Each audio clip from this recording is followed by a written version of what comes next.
Financial technology is a rapidly growing sector on the continent, with new products being developed almost daily.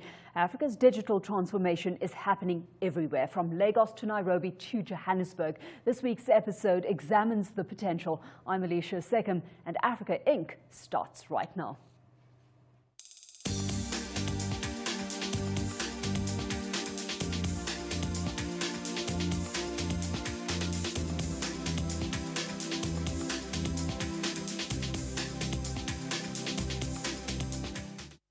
FinTech players are increasingly becoming an important part of the fabric of Africa's financial services industry.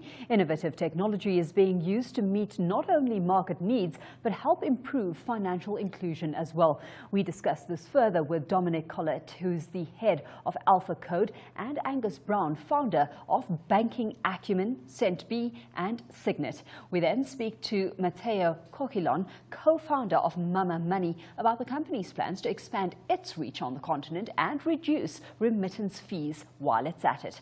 And Isazi Consulting hopes to put Africa on the map when it comes to artificial intelligence. We sit down with the company's CEO, Ashley Anthony, to find out more. So let's kick off the show by crossing to Bronwyn first for a look at the tech startup space in Africa and the kind of opportunities that exist in the sector. Thanks, Alicia. Whether you're using a banking app, an online payment solution, or cell phone technology to remit money to your family, new innovative ideas are disrupting the financial sector. And it's not always the big financial institutions that are behind the changes. South African-based company Accenture estimates that over 1/3 of mainstream financial services revenue is at risk due to disruption in the industry from FinTech, and some of the key players in this space are startups.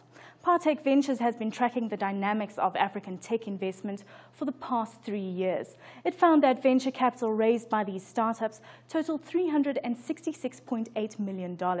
That's compared to $276.5 million in 2015, reflecting an annual increase of 33%. Further to that, a total of 77 startups got funding compared to 55 in 2015, which means that year on year, in terms of deals that were done, Africa experienced an increase of 40%.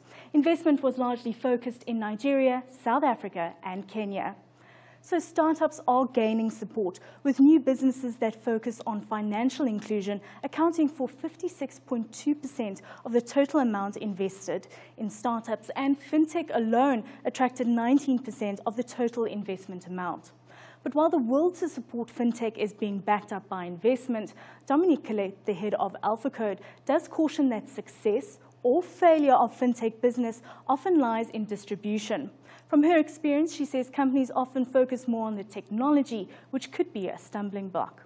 Alicia will be getting more insight from Dominique when she discusses this with her panel of guests, so I'll leave it here for now. It's back to you, Alicia. Thanks, Bronwyn. And for more detail, we'll be speaking to Dominique Collett, who's the head of AlphaCode, and Angus Brown, founder of Banking Acumen, CentB, and Signet. So stay tuned.